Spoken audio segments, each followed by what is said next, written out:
Welcome to this explainer. Okay, so if you've ever logged into Google Analytics 4 and just felt instantly crushed by that massive wall of numbers, you are in exactly the right place. Maybe you even missed the old Universal Analytics. Honestly, I don't blame you. But today, we're going to take that raw, kind of intimidating website data and transform it into a crystal clear, actionable story about your customer's journey. We're going to completely demystify this tool and actually make GA4 work for you instead of against you. I want to kick things off with a pretty crucial question. Are you looking at your data in isolation? Because so often we get completely obsessed with a single number. We're cheering because our traffic just spiked, or we're totally panicking because our bounce rate ticked up a bit. But zooming in on single metrics without the bigger context, that's what we call chasing vanity metrics, and it is a recipe for a failing marketing campaign.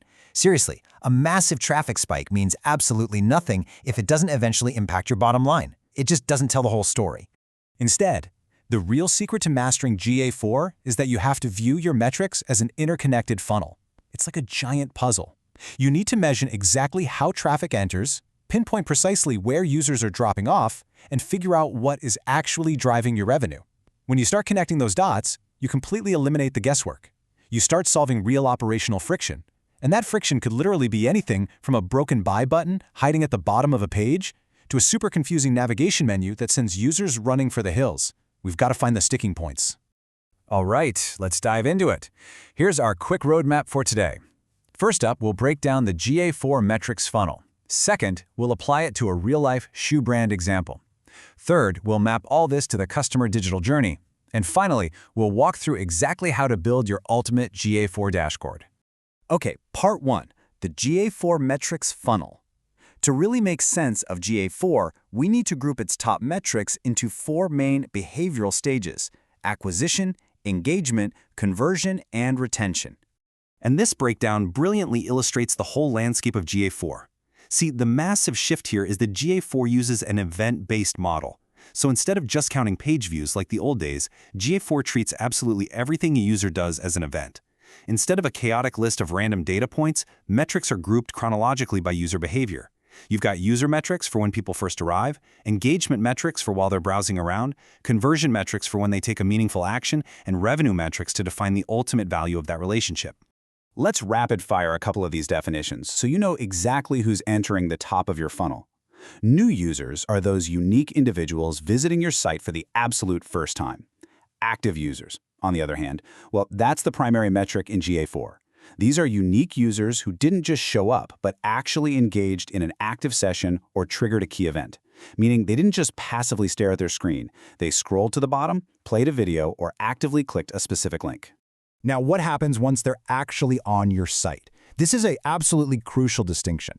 An engaged session is one that lasts at least 10 seconds, includes a conversion event, or involves viewing 2 or more pages.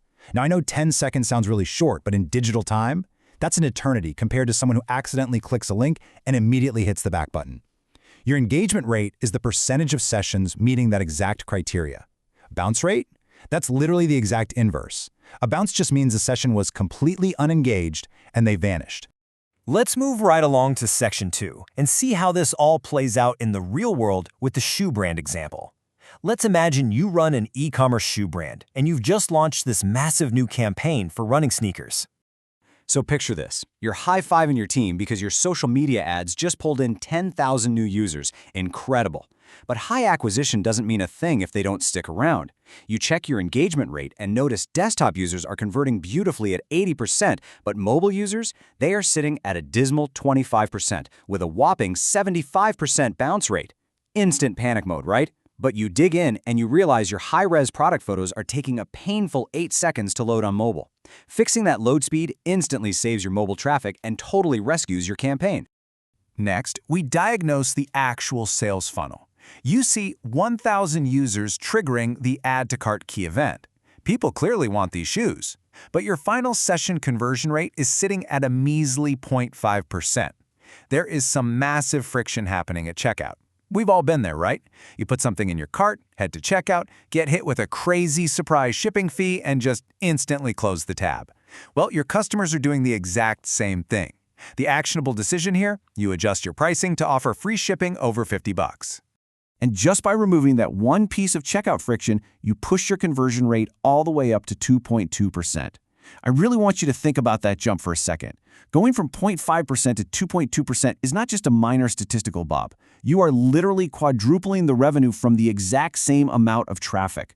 You didn't spend a single extra dime on ads. You just listened to where the data said users were getting stuck, and you removed the obstacle. Finally, you look at monetization and retention over a 6-month stretch.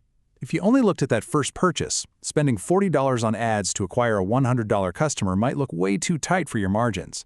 But then you realize that customers who buy running shoes often come back within 90 days to buy socks or insoles thanks to your targeted follow-up emails. This pushes their lifetime value, or LTV, up to $160. Knowing this math is a total game changer. It means you can confidently spend that $40 up front, knowing for sure you'll profit significantly over the long haul. Let's broaden the lens a bit and head into Section 3, the customer digital journey. We're going to take what we just learned from the shoe brand and apply it to the 5 general stages that pretty much every customer goes through. What we're doing here is directly translating the customer's human mindset into a hard, trackable GA4 metric. Let's focus on a couple of key stages. Notice how during the awareness stage, a user is just thinking, hey, I have a problem. They click an ad, and you track new users so you can scale that top traffic. Down in the decision stage, they're thinking, okay, I'm ready to buy. They hit the cart, and you track the session conversion rate to streamline that checkout experience.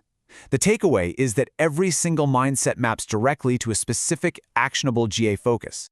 So the real question is how you track all of this seamlessly day to day. Standard reports are fine, but to truly see this life cycle in action, we need to get into Section 4, building your GA4 dashboard using explorations. To bring acquisition, engagement, and conversion into one unified view, you want to build a free-form explorations table. Why free-form? Honestly, because standard GA4 reports are notoriously rigid. Opening a free-form canvas takes the training wheels off so you can build exactly what you need. It just takes 4 easy steps. First, navigate to explorations and open a blank canvas. Second, import your dimensions and metrics. Third, set tab settings to freeform. And finally, apply heat maps self-formatting. Heat maps are absolutely brilliant here because they let your brain visually process high and low performing channels in a split second. When you put all that together, you get a final product that looks a lot like this. I want you to think about how you guide your eyes across this kind of setup. On your far left, you group your traffic volume, the channels actually bringing people in. In the middle columns, you place your engagement quality to see exactly how they're behaving. And on the far right, your monetary outcomes.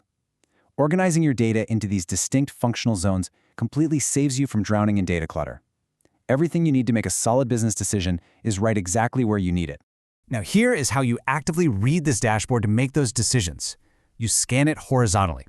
Got high sessions but low engagement? Your targeting is off, or your messaging is totally mismatched. What about high engagement but low conversion? Well, they love the content, but your pricing or checkout friction is killing the sale. And if you see low sessions but high conversion, do not ignore that just because the volume is low. That right there is your hidden gem. It's a massive, clear signal to shift your ad budget to that channel today for a huge return on investment. Ultimately, the whole shebang boils down to this one core question. What is your data really trying to tell you? Every single metric, every click, every bounce, every purchase, it's just a customer trying to tell you what they absolutely love and what they absolutely hate about your website. The dashboard blueprint is built, the data is just sitting there waiting for you. So I challenge you to log into GA4 today and build that freeform exploration dashboard. Are you brave enough to actually listen to what your customers are saying? Thanks so much for joining me on this explainer, and happy analyzing.